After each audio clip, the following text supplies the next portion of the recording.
Bismillahirrahmanirrahim. Assalatu wassalamu ala asyrafil anbiya wal mursalin wa ala alihi wa sahbihi ajma'in. Assalamualaikum warahmatullahi wabarakatuh. Baik, kita buka berita ceramah ya, sekadar nak berkenal-kenalan ya, sekadar nak bermuzakarah. Ini tidak ada murid, ini tidak ada guru ya. Semua kita datang sini semata-mata untuk orang kata bermuzakarah, untuk bertukar pendapat. Baik, tidak menengah-engahkan masa. Silakan nak tanya tuan rumah dulu. Baik, Anda. Pertama sekali, soalannya mengapa begitu wajib sekali ilmu makrifat Allah ni perlu ada dari dalam setiap insan manusia ni? Baik, makrifat bahasa Arab, bahasa Melayu kata mengenal. Ma'rifatullah artinya mengenal Allah. Ma'rifat artinya mengenal. Ma'rifatullah artinya mengenal Allah. Betul tak ya? Saya? Ya. Ada makalahnya tadi, pasti itu judulnya itu. Ada hadis, tapi kita tak nak sebut hadis. Sebab apa, ada kalanya kata hadis do'if lah, hadis apalah. Jadi mahu saya nak beritahu di sini, awwaluddin ma'rifatullah, awal beragama itu mengenal Allah. Ini. Kalau kita sembahyang nak menyembah Allah, kalau kita berzikir nak ingat Allah. Tapi kalau kita tidak mengenal Allah, nak sembah siapa, nak ingat siapa. Itu makanya syariat, tarikat, hakikat makrifat itu fardunya fardu ain. Fardu ni artinya wajib. Wajib itu artinya rukun. Bermakna kita tak boleh nak meninggal mengenal Allah. Itu maka pentingnya mengenal Allah ini. Seumpamanya ni ananda kita Ustaz Bambang ini, kita dengar buku-bukunya dengan nama saya. Mana tuannya? Duduk sebelah pun tak tahu dia ni Ustaz. Makanya kita kena kenal dulu. Itu juga Allah. Bermulalah dengan mengenal Allah dalam segala ibadah. Nak sembahyang, nak sembah Allah, nak kenal baru boleh sembah. Nak zikir, nak ingat pada Allah, kena mengenal dulu baru ingat. Itu pentingnya mengenal Allah SWT. Awwaluddin ma'rifatullah, awal beragama itu adalah kita mengenal Allah. Jika tidak mengenal Allah, segala ibadah tidak akan sempurna. Itu saya jawab. Fardu artinya apa? Wajib. Syariat, tarikat, hakikat, makrifat itu fardunya fardu ain, wajib. Tambahan.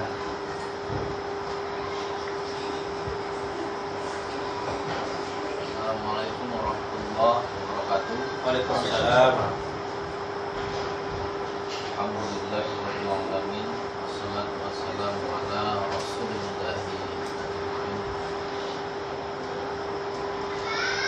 Bicara tentang makrifat artinya kita pada hakikatnya bicara tentang diri kita sendiri, bukan berbicara sesuatu yang di luar diri kita. Karena apa? Karena sejak awal proses penciptaan manusia, rasa yang pertama kali Allah tanamkan dalam badan kita, dalam kedirian kita adalah rasa ma'rifatullah. Ketika Allah hendak meniupkan roh kita, diminta persaksian bahwasanya hanya Dialah Tuhan satu-satunya, dan kita mengakui bahwasanya Dia Tuhan kita. Kemudian janji kita secara primordial, secara kedirian, hanya kepadanya kita akan memusatkan seluruh orientasi, seluruh perilaku pekerjaan hidup selama di dunia ini kepada Allah. Itulah sumpah azali yang termaktub dalam Al-Quran ayat 172 surah Al-A'raf. Tentu pemahaman ma'rifat ini telah ada di dalam diri kita dengan sendirinya. Jadi setiap makhluk, setiap manusia, terlepas apapun agamanya, terlepas dia terlahir dari mana, tetap Allah tidak pandang bulu, Allah tidak pilih kasih, Allah tetap memberikan satu rasa dalam kedirian, yaitu ma'rifatullah. Hanya dialah Tuhan kita, dan kepadanya lah kita memusatkan orientasi selama hidup di dunia, dan yang terakhir hanya kepadanya juga kita akan kembali kepadanya. Tentu karena dia ma'rifat itu sesuatu yang bukan di luar diri kita, tentu rasanya pasti wajib seperti yang dibilang Tuan Guru Haji Syahid tadi. Wajib kita ketahui, wajib kita kenal. Karena apa? Itulah benang merah yang harus kita pegang. Itulah barometer yang harus kita pegang agar kita dapat senantiasa berjalan lurus dari mulai awal berasal dari dia, terus di dunia membuat orientasi, membuat kegiatan hidup, sampai akan kembali tetap tidak akan tersesat ketika kita berpegang kepada ma'rifat itu. Tentu membahasakannya, mengomongkannya, membicarakannya tidak segampang kita berbicara. Jadi apa ma'rifat itu? Artinya diri kita kembali membuka memori pada kondisi jiwa, pada kondisi rasa, di mana seluruh tubuh tanpa terkecuali berhadap kepada Allah, mengakui secara penyaksian hanya Dia Tuhan kita, tidak ada selain Dia di dalam pandangan kita. Jadi sejak kita terlahir sampai kita nanti kembali kepada Allah, tetap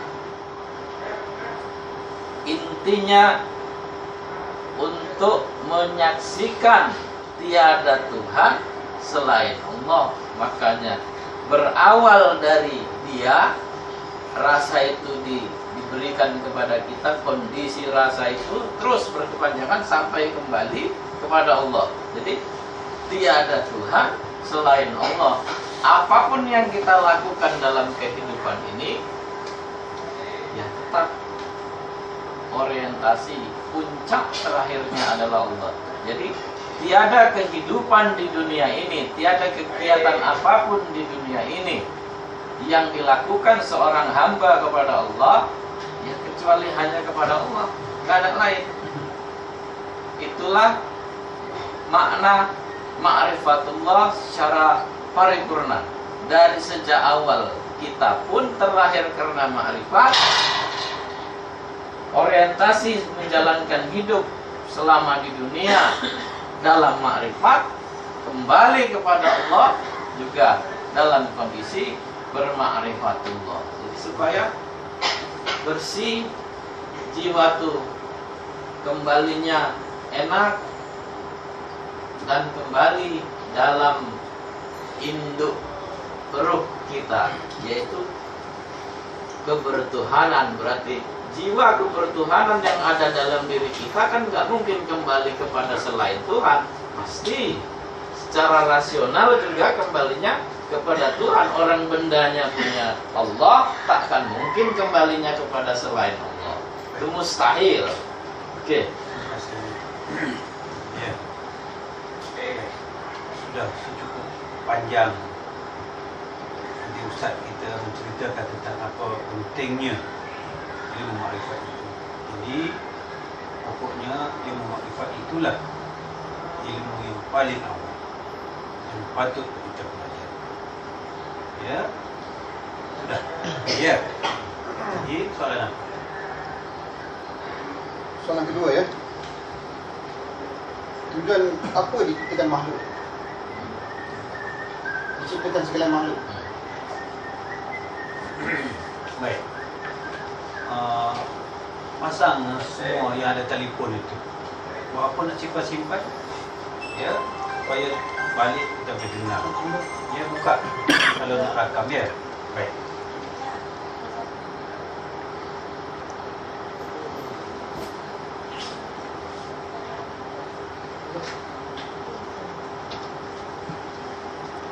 Sebelum saya menjawab tujuan apa kita diciptakan, marilah pada malam ini kita mentauhidkan Allah. Mari pada malam ini sama-sama kita mengesahkan Allah. Bagaimanakah cara nak menyatakan yang Allah itu ada? Sebelum saya menjawab kenapa kita diciptakan, marilah terlebih dahulu pada malam ini kita belajar bagaimana nak menyatakan Allah itu ada. Bagaimana nak menyatakan yang Allah itu sebenar-benarnya Allah itu ada. Nak menyata apa? Pada malam ini saya nak wasiatkan kepada tuan-tuan semua, bagaimanakah caranya kita nak menyatakan Allah itu ada. Saya ulang lagi sekali, bagaimana cara kita nak menyatakan yang Allah itu ada. Macam mana nak kata Allah itu ada? Cuba. Wujud apa? Jangan alam. Itu wujud alam. Apa jawab tu bagus. Itu wujudnya alam. Kita nak menyatakan wujudnya Allah. Macam mana nak menyatakan wujudnya Allah? Kita mengaku Allah ada. Mana Allah? Kita belajar ilmu yang nyata. Jangan belajar ilmu istilah. Kita tak nak belajar ilmu istilah, ilmu dongeng, ilmu cerita saja. Kita nak belajar ilmu yang nyata. Macam mana nak menyatakan Allah itu ada?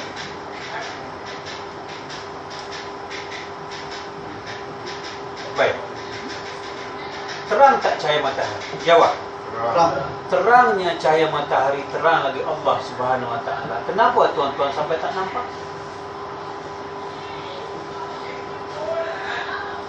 Dekatnya mata putih dengan mata hitam, dekat lagi Allah Subhanahu Wa Taala. Kenapa sampai tak nampak? Dekat tak mata putih mata hitam? Dekatnya mata putih mata hitam, dekat lagi Allah. Kenapa tak nampak? Cuba jawab, kenapa tak nampak? Yang ketiga, Allah itu tidak ada hijab, tak ada dinding, tak ada tembok. Betul tidak? Habis kenapa tak nampak? Yang keempat, Allah itu meliputi sekalian alam. Allah itu meliputi sekalian alam. Berartinya tidak ada tempat yang tidak ada. Cuba sekarang ini. Cuba cari tempat yang tidak ada Allah. Ada tidak? Lepas pada ni balik, masuk dalam bilik, buka semua pakaian, tengok ada tak tempat yang tidak ada Allah? Ada tidak? Tak ada. Habis dah kata tak ada, kenapa tak nampak? Pasal apa boleh jadi tak nampak? Semuanya tidak ada tempat yang tidak ada Allah. Dalam bilik kita ini ada tak tempat yang tidak ada Allah? Ada tak? Cuba jawab. Tak ada. Habis kalau tak ada, kenapa tak nampak? Saya pun hairan, kenapa sampai kita tak nampak Allah? Ayat Quran mengatakan nombor 5, fa'aina ma tuwallu fasamma wajhullah. Mana saja kamu hadapkan mukamu, situlah. Bukan kata wajah, situlah aku itu. Bukan setakat wajah Allah itu, Allah itu. Kenapa kamu tak nampak? Pasal apa tak nampak? Pasal apa boleh tak nampak? Tidak ada dalam dunia ni nombor 6-nya. Tidak ada dalam dunia ini yang paling terang, paling jelas, paling dekat, paling nyata selain pada Allah. Itu pun istilah saja. Itu cerita kosong saja. Wahdatul wujud, wahdatul syuhud, tak payah sebut perkataan istilah. Mana benda ni? Cantik dah sebut itu. Benda yang mana? Huwa lah, hula. Apa tu huwa? Mana dia? Kita jangan belajar yang tidak nampak. Jangan belajar yang lain. Tapi nyata. Mana nyata ni? Mana depan mata cuba tunjuk? Ini jasad. Ini dada. Ini kerusi. Mana sifatnya? Allah tidak bersifat. Roh makhluk.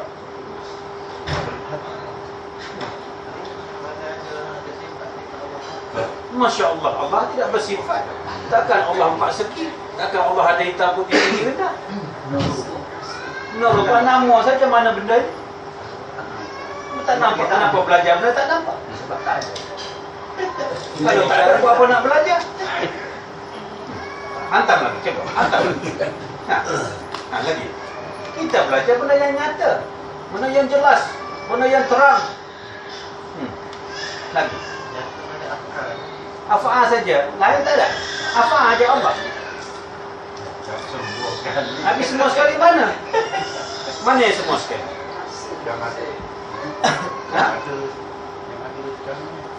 Yang ada. Mana yang ada? Cuba tunjuk mana? Cuba. Kenapa belajar yang lain? Tak belajar yang nyata? Itu makanya, apa tadi soalan saya? Bagaimana untuk menyatakan Allah itu ada? Cuba sebut. Bagaimana menyatakan Allah? Cuba sebut semua. Bagaimana? Cuba jawab. Bagaimana? Lagi? Nama. Kalau kita sebut sampai kiamat pun tak habis. Habis. Kenapa ni melihatnya apa? Kan nak sebut saja. Ayat-ayat. Yang ada ini betul ni. Bersifat ni putih. Dari rasa. Rasa awak mani, saya mani buah. Ini tawar. Benda zat yang sama. Baik. Dengar sini baik-baik.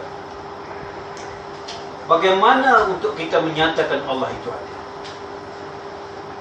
Tidakkah tuan-tuan tahu Allah jadikan sesuatu ini berpasang-pasangan? Betul tidak? Ingat, ini cara jawab. Allah jadikan sesuatu ini berpasang-pasangan. Putih adanya, rendah adanya. Baik. Ada lawan dia? Tidak ada. Barang siapa nak mengenal yang ada, mesti tahu dulu yang tidak ada. Bagaimana tuan-tuan mengenal susah kalau tak pernah mengenal senang? Bagaimana nak rasa sakit kalau tak pernah sihat? Bagaimana tahunya hitam kalau tidak mengenal yang putih? Bagaimana nak mengenalkan yang ada jika tidak tahu benda yang ada? Bagaimana nak mengenal yang ada jika tak tahu benda yang tidak ada? Jadi sebelum kita mengenal yang ada, naklah terlebih dulu mengenal yang tidak ada. Nak kenal hitam, mesti tahu putih. Nak kenal tinggi, mesti tahu kenal rendah dulu. Nak tahu miskin, mesti kenal kaya dulu. Betul tidak? Macam mana nak kenal putih kalau tidak ada hitam? Boleh tidak kalau kenal putih tidak ada hitam? Tak boleh. Makanya Allah buat berpasang-pasangan. Jikalau kamu nak tahu aku itu ada, terlebih dahulu hendaklah kamu mengetahui benda yang tidak ada. Setelah kamu kenal benda yang tidak ada, baru kamu kenal benda yang ada. Allah ada tidak? Ada. Sebelum kamu mengatakan Allah itu ada, tahu tak kamu benda yang tidak ada? Tahu mana yang tidak ada? Itu makanya, terima kasih anak. Baik. Allah itu ada. Selain pada Allah, makhluk. Jadi aku cipta, nak baru jawab. Apa soalan dia? Tujuan apa diciptanya kita ni khususnya? Aku ciptakan makhluk, aku ciptakan kamu untuk menyatakan yang kamu itu tidak ada. Aku ciptakan kamu dan aku ciptakan seluruh makhluk ini untuk menyatakan yang kamu itu tidak ada, yang makhluk itu tidak ada. Setelah aku kenal yang tidak ada, siapa yang tidak ada? Makhluk. Siapa yang tidak ada?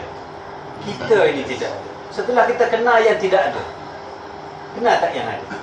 Itu makanya tujuan apa kita diciptakan? Tujuan diciptakan kita ini untuk menyatakan yang kita ini tidak ada. Setelah kita mengenal yang tidak ada, barulah kita kenal yang ada. Yang tidak ada itu tidak ada.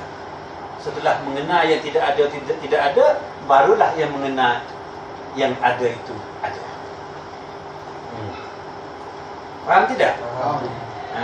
Setelah yang tidak ada itu tidak ada, barulah yang ada itu ada. Ini tu ada mana buktinya? Mana dalilnya yang aku itu ada?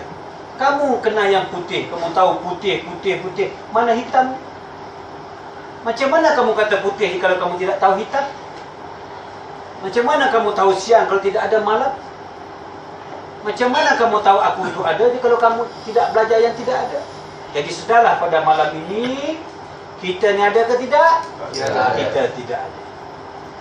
Kita kenallah diri kita tidak ada, yang tidak ada itu tetap tidak ada. Setelah kita mengenal yang tidak ada itu tidak ada, barulah kita menyatakan yang ada itu ada. Jadi tujuan apa diciptakan kita? Untuk menyatakan yang kita ini tidak ada. Habis. Baik. Kerana sebelum ini terdapat banyak soalan.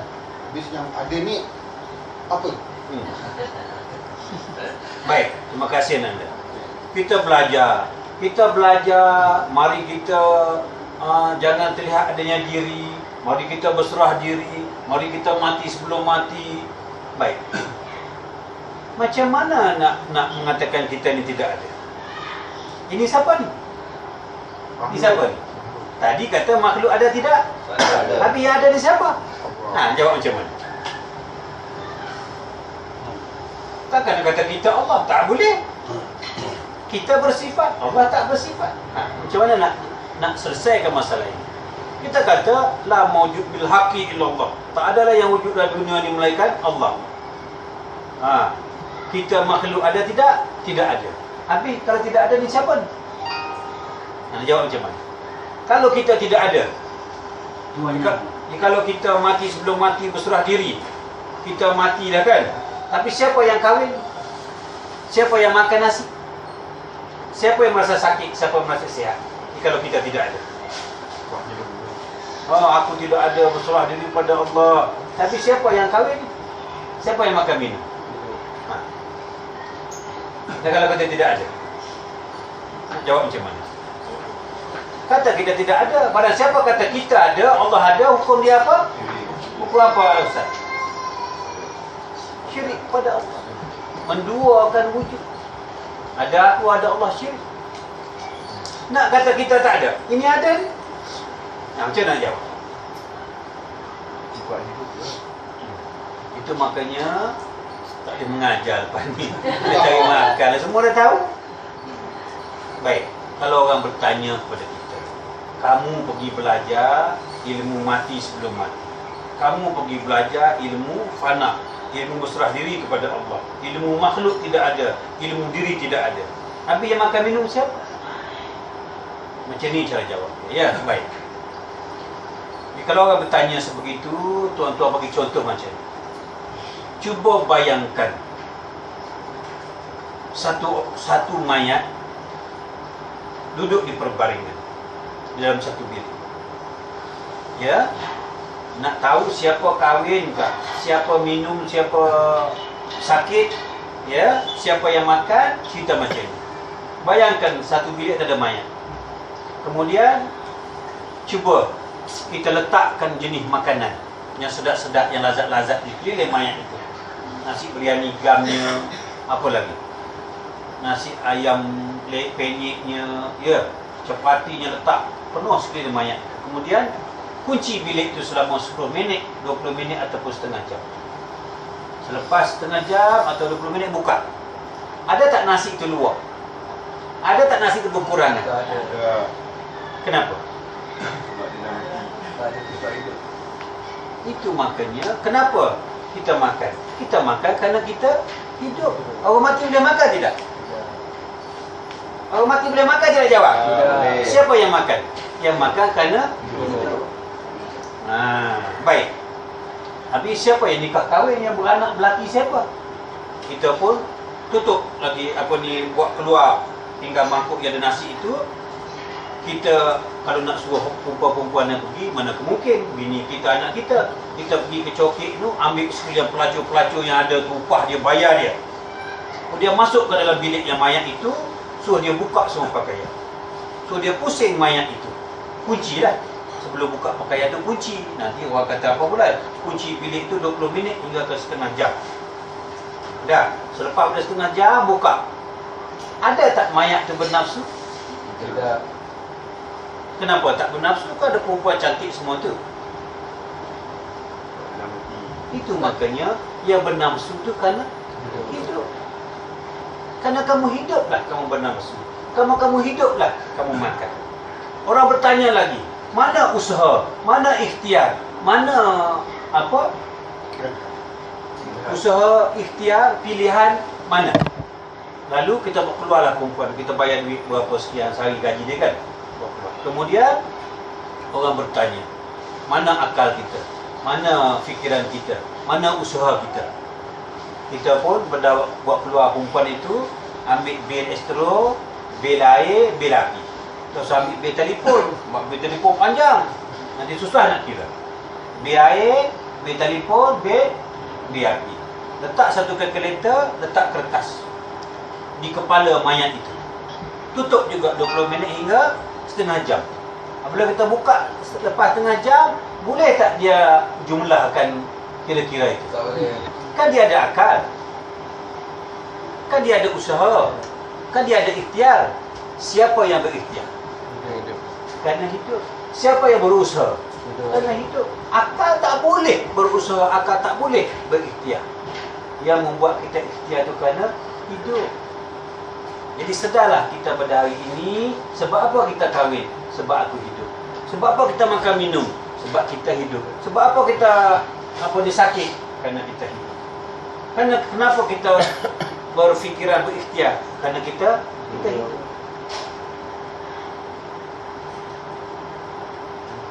Dengar tidak? Macam kita punya nafsu itu mestilah lah. Nafsu itu kerana kita hidup. Yang bernafsu itu hidup. Yang perlu kepada makan itu hidup. Yang perlu kepada isteri itu hidup. Bukan jasad, bukan akal. Kalau jasad, boleh tak jasad itu bernafsu bila perempuan tu semua buka pakaian, pusing 20 minit? Boleh tidak? Bermakna yang bernafsu itu bukan jasad, bukan akal. Yang buat kira-kira, yang berikhtiar, yang berusaha bukan akal. Orang mati ada akal tidak? Kenapa dia tak boleh buat kira-kira? Menunjukkan bahawasanya yang berkehendak, yang berfikir, ya, berusaha itu adalah hayat, bukan akal. Jadi soalan tadi apa? Siapa kita ini? Kita ini yang ada hayat. Jika kalau hayat tidak ada, boleh tak kita hidup? Tak boleh. Makanya kita hidup ni di atas sifat hayat. Melihat kerana kita hidup, mendengar kerana kita hidup, boleh berjalan kerana kita hidup. Jadi semua sifat itu menumpang hidup. Hidup artinya hayat. Hayat sifat siapa? Allah. Itu kita kata roh. Roh ini masih makhluk. Roh artinya hidup. Roh artinya hayat. Hayat artinya hidup. Hidup artinya Allah. Tak boleh kata kita terus kata ini Allah. Tak boleh.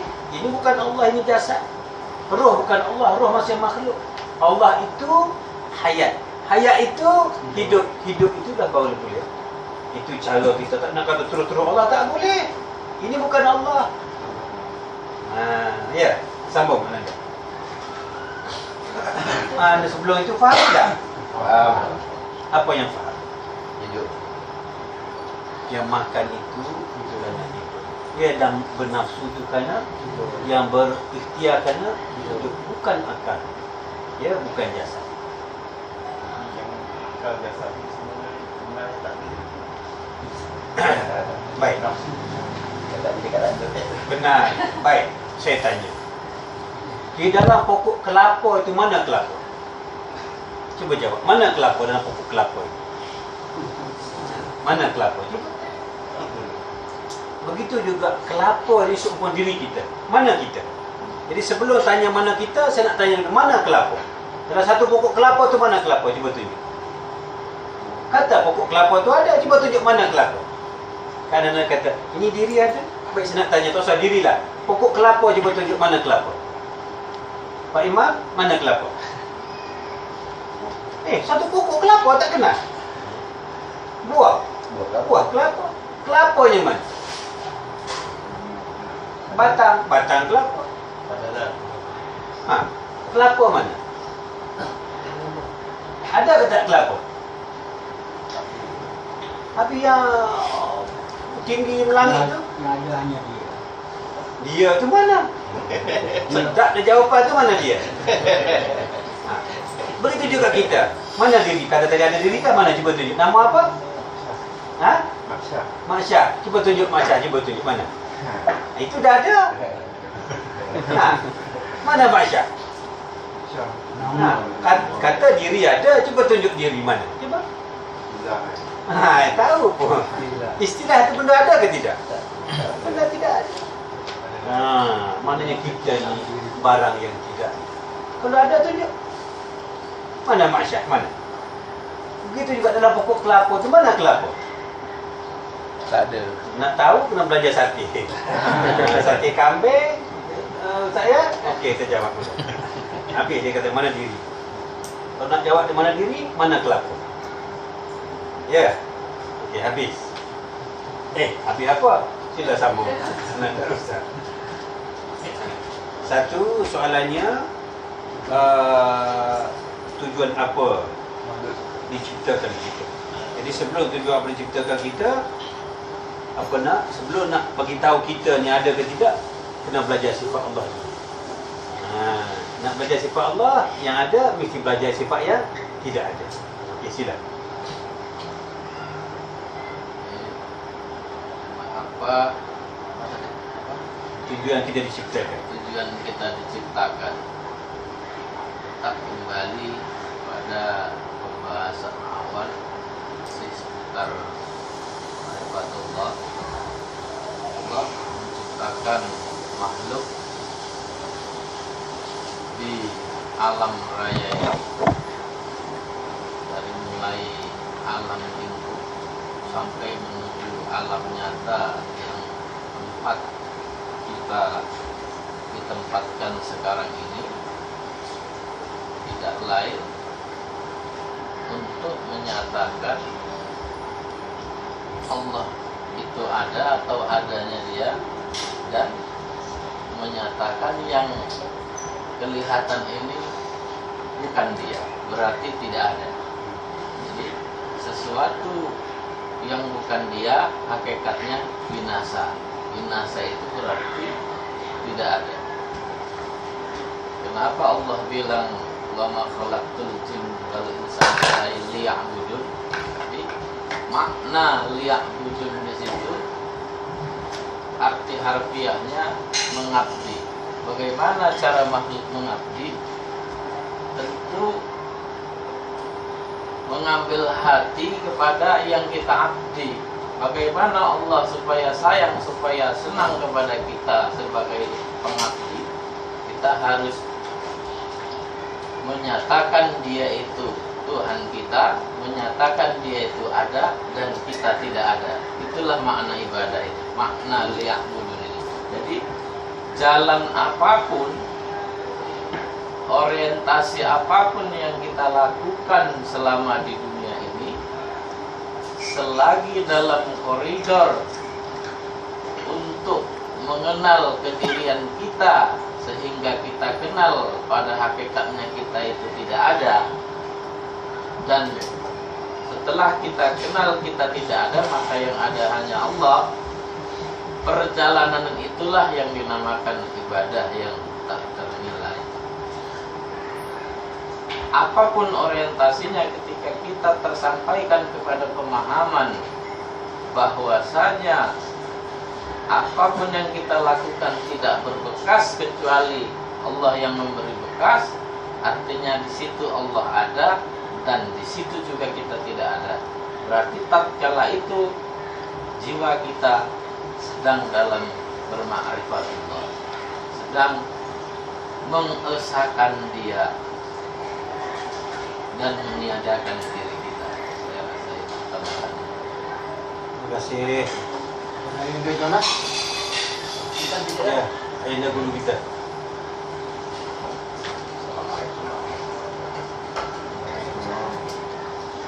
Satu firman Allah berkata, kullu man 'alaiha fanin wa yabqa wajhu rabbika dzul jalali wal ikram. Suatu masa semua yang hidup ini akan binasa, lebur, hancur, tak bermakna, kecuali wa yabqa wajhu rabbika dzul jalali wal ikram, wajah Allah yang maha kekal. Yang lain kan hanya itu aja yang saya. Alhamdulillah. Terima kasih. Saya terlupa nak bagi tahu bab yang tadi, tersambung sikit. Tujuan apa kita diciptakan? Kita jawab. Soalan ketiga, siapa kita? Siapa kita? Nak kata tak ada, ada. Nak kata ada, nanti syirik pula. Wujud artinya ada tu sifat hanya bagi Allah. Apabila Allah bersifat ada, kita bersifat tidak ada. Tapi yang ada di siapa? Ingat, kita ini adalah barang mati. Adanya kita ini umpama barang mati. Malah jangan umpama lagi. Pada malam ini marilah kita berpegang, mengakulah bahawasanya kita ini sebenar-benarnya mati. Itu dia kata al-mutu qabla anta mautu. Matikan diri kamu sebelum kamu mati. Artinya apa? Matikan diri kamu. Sebenarnya kita ini barang mati. Baik. Contohnya, seumpamanya kita ambil mata kita letak atas meja. Boleh tak mata kita tu melihat? Tidak. Sebab apa tak boleh melihat? Bagi menandakan bahawasanya mata kita itu barang mati. Kita ini ahli angkat berat. Kita potong tangan kita ini, letak atas meja. Boleh tak tangan itu angkat berat? Tidak. Itu menandakan barang mati. Mendengar sebegitu juga, letak telinga atas meja. Boleh tak mendengar? Tidak. Letak kaki atas meja. Boleh tak kita berlari? Jawab, boleh tidak? Tidak. Habis siapa yang berlari? Siapa yang melihat? Siapa yang mendengar? Yang melihat tu sifat Allah. hidup. Mendengar tu kerana hidup. Berlari kerana hidup. Jadi jikalau melihat tu kerana hidup, sifatnya hidup, lawan sifat hidup, mati. Hidup sifat siapa? Allah. Jadi kita Mati. mati. Itu makanya mengakulah pada hari ini kita ini bersifat mati. Mengakulah kita ni sudah mati. Sebelum mati pun kita dah mati dah. Jikalau orang kata kita ni hidup, ya hidup tu Allah. Jikalau kamu mengatakan mengaku kamu tu hidup, cuba kamu ambil mulut kamu letak atas meja. Boleh tak mulut itu berbicara? Tidak. Tak boleh. Sebab apa? Sebab berbicara itu kerana Hidup. hidup. Jadi mengakulah pada hari ini kita ini barang mati. Barang mati berguna tidak? Tidak. Tak berguna biar apa satu sen. Dulu isteri kita cantik, suami kita segak. Apabila jadi mayat, laku tak? Tidak. Kalau jual apa tidak nak beli. Menunjukkan barang mati ini barang yang tak laku. Jadi ingatlah kita ni benda yang tak laku. Tak usahlah jual action. Tak usahlah jual kata kita ni besar, tak usah jual kita ni kaya, tak usah jual kita berilmu. Kita kan barang mati. Barang mati, satu sen pun orang tak beli. Misal kata mayat, suami kita dulu ganteng, dah. Kemudian angkat mayat kita ni pergi jual kat orang. Mau tak orang beli? Tak mau. Jadi anggaplah kita ni tidak ada harga. Yang berharga itu Allah, yang kaya itu Allah, yang tinggi itu Allah, yang berilmu itu Allah, yang ada itu Allah. Ada pun kita ni barang habis dah. Ya, nak tanya apa lagi? Ini pertanyaan tuan rumah ni. Tanya apa lagi? Yang lama je. Kita pukul 11 je kita bersorai. Sila. Tanya. Sebelum bertanya, dengan anda semua para yang ada. Selepas ini jangan sekali-kali bercakap jikalau benda yang kita tak tahu. Jangan guna bahasa-bahasa istilah. Bahasa istilah ni sedap didengar, lunak telinga tu, luluh jiwa, cair diri kita dengan bahasa istilah. Ya, seumpama yang Aida cakap tadi kan, benar itu. Apa dia kata? Wadatu wujud, wadatu syuhu, wadatu apa lagi? Tak nampak Napu, lama-lama mampus. Itu semua istilah. Bendanya mana? Kalau nak bercakap boleh, buktikan. Buktikan. Sekarang ini, macam mana kita nak buktikan Allah? Kata Allah itu tak habis lagi. Saya nak dengar orang tanya, tapi tak ada orang tanya, sayalah jawab sendiri. Macam nak buktikan Allah itu ada? Kata Allah meliputi. Kalau kata Allah itu di mana kamu ada, di situ wajah Allah. Macam mana nak menyatakan Allah? Cuba jawab. Macam mana nak menyatakan Allah? Biar betul-betul benda itu jadi reality. Budak kecil pun tahu itu Allah. Orang buta pun tahu itu Allah. Orang pekak tahu itu Allah. Orang bisu pun tahu itu Allah. Buktikan. Belajar ilmu, biar buktikan. Jangan cakap Allah tu nama saja. Mana Tuhan yang ampunya nama? Cuba buktikan. Letak atas meja, saya nak tengok. Perjalanan dia tu macam mana? Dari Bukan awal perjalanan, Allah betul.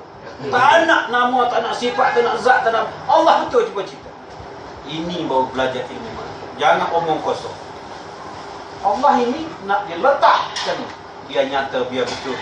Orang buta boleh tengok, orang pekak boleh dengar, orang bisu boleh berkata-kata.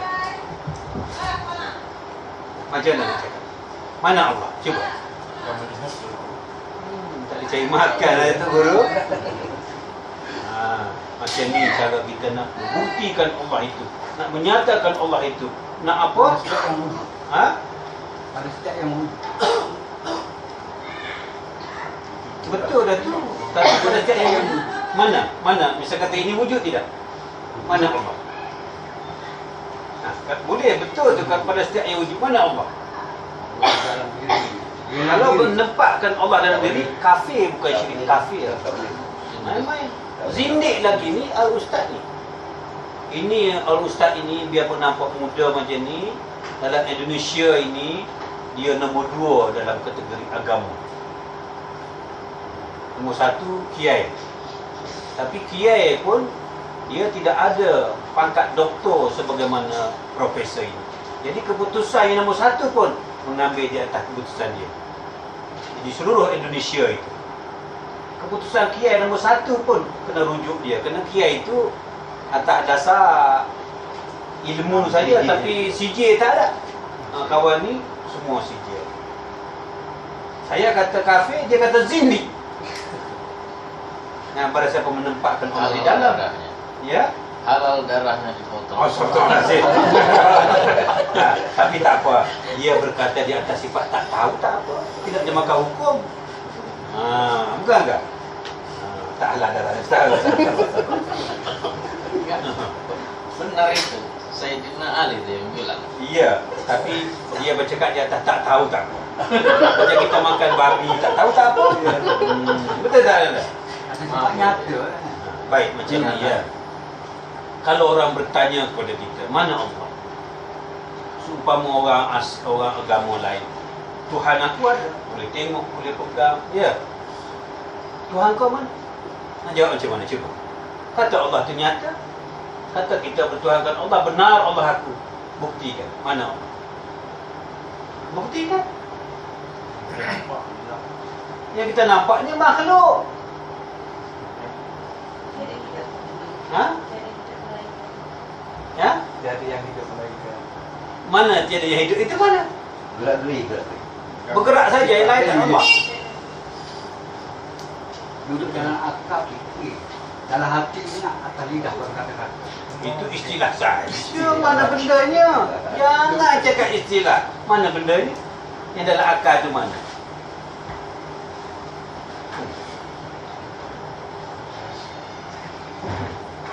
Macam ni kalau tak boleh belajar buat apa? Wujud artinya ada. Ada tu Allah, Allah tu nyata. Mana macam nak menyatakan Allah?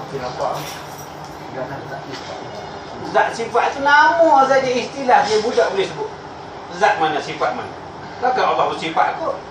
Gula ada zat, takkan Allah ada zat juga.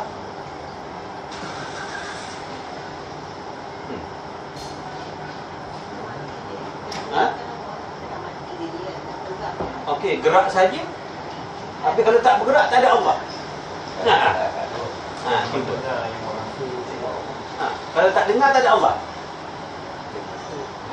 Merasa, kalau dah koma, rasa macam mana? Baik, macam ni ya. Kalau orang bertanya, ni jawapan yang ya, mesti kita kena tahu. Mana Allah? Baik. Pada siapa bertanya mana Allah, kita sebagai orang Islam, kita berpandu bersifat dua. Jangan lari bersifat dua. Kalau orang tanya mana Allah, baik. Kita sebut apa nama sifat. Basar. Basar arti apa? Cuba jawab semua. Basar arti apa? Sifat siapa melihat? Allah. Sifat kita? Baik. Nampak tak ni warna apa?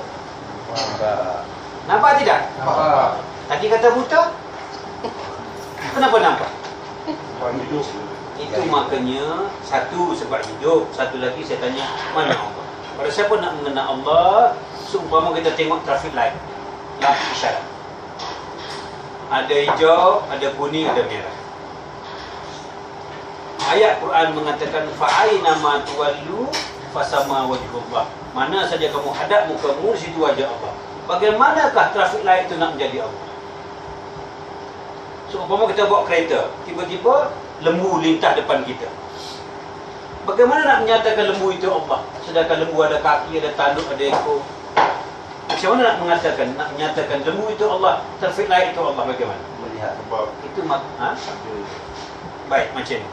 Seumpamanya kita melihat traffic light. Traffic light itu bukan Allah. Dan mata ini bukan Allah. Melihat itu Allah. Ini. Mana Allah? Melihat itu dah Allah. Kamu nampak tak warna apa ini? Nampak. Warna apa? Siapa melihat? Allah. Nak tahu Allah? Melihat itu dah Allah.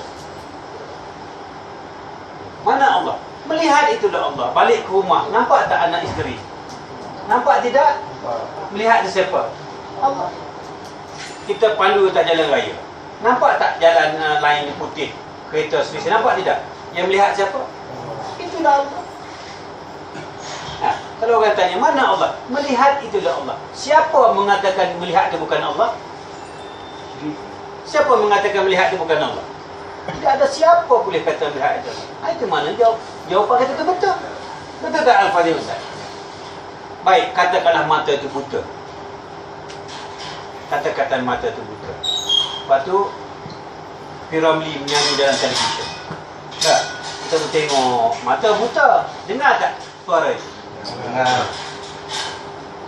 Televisyen bukan Allah, Piramli bukan Allah, telinga bukan Allah. Mana Allah? Mendengar itu Allah. Kamu dengar tak Piramli menyanyi? Allah. Kamu dengar tak orang hon kereta? Allah. Kamu dengar tak anak isteri panggil abah-abah? Dengar? Allah. Mendengar itulah Allah. Kenapa tuan-tuan susah sangat nak mengenal Allah? Kenapa tuan-tuan susah sangat nak menyatakan Allah? Siapa kata mendengar itu bukan Allah? Tidak ada siapa boleh mengatakan mendengar itu bukan Allah. Katakanlah telinga kita pekak. Boleh tak kita bercakap? Mulut bukan Allah, suara bukan Allah, berkata-kata itu Allah, betul tidak? Kalaulah kita kata kita tu tidur, kita koma, macam mana nak menyatakan Allah? Macam mana nak menyatakan Allah? Kalau kita tidur, kita pengsan, kita koma. Baik, orang pengsan, orang koma ini, orang tidur ini, dia hidup ke mati? Hidup. Hayat arti apa? Hidup sifat siapa? Bermakna orang pengsan pun nyata Allah. Nyatanya Allah itu biarpun pengsan, biarpun koma, biarpun tidur. Sebab tidur itu kan hidup. Hidup itu, katakanlah kita mati. Macam mana nak menyatakan Allah itu kalau kita mati? Baik, jenazah ada tak depan kita? Ada. Baik. Wujud arti apa? Wujud arti apa? Ada. Sifat siapa ada? Allah. Ada tak jenazah kat depan kita? Ada. Ada sifat siapa? Bukan jenazah, bukan mayat itu Allah. Adanya itu Allah. Betul juga lembu. Kita tengok lembu depan kita. Kita bukan nampak tanduknya, nampak apanya. Hidupnya lembu itu Allah. Hidupnya lembu itu Allah. Hidup itu Allah, bukan lembu itu Allah. Jadi kalau lembu tu mati, ada tak bangkai lembu di depan kita? Wujud arti apa? Ada sifat siapa? Bukan lembu mati itu Allah. Adanya itu sifat Allah. Kenapa tak boleh nyatakan Allah? Betul tidak? Mana Allah? Melihat? Mana Allah? Mendengar? Mana Allah? Hidup? Mana Allah? Yang ada ialah Allah. Bukan kamu itu Allah. Adanya itu Allah. Senang tak? Senang. Pada malam ini, selama ni kita mencari seluruh dunia. 7 petala langit, 7 petala bumi. Ada kita jumpa? Pada malam ini kita mengenal Allah dengan masa setengah jam. Mana Allah? Mana Allah? Sifat ada tu dah Allah. Jadi kamu ni ada ke tidak? Ada. Allah. Bukan awak tu Allah. Ada tu Allah. Ada ke tidak? Hidup ke mati? Hidup ke mati jawab? Hidup. Hidup sifat siapa? Allah. Allah. Itu jangan mengaku aku Allah, tak boleh. Hidup itu Allah. Ada itu Allah. Melihat itu Allah. Betul tidak? Habis. Rakam ini siarkan dalam internet. Ini bukan ilmu sesat, ini bukan ilmu salah. Salah sesat itu orang yang tidak faham ilmu makrifat. Kalau orang faham ya, ilmu makrifat itu wajib. Jadi kalau salah ilmu makrifat, mana makrifat yang betul? Cuba bagi tahu. Kalau salah sesat ilmu makrifat ini, tunjukkan mana yang betul. Salah semua tahu. Betul mana?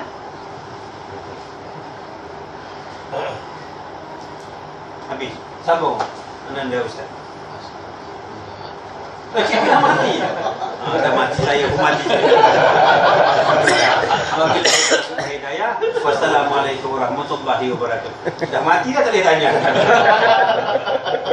Nak tanya, tanya guru yang hidup dah di luar sana. Untuk kenali ada, tengok jambang untuk kenali ada. Nak tanya pasal budak wajib tak? Habis itu saya. Itu saja anda. Biarpun sedikit, tapi jadilah. Ya. Terima kasih. Habislah.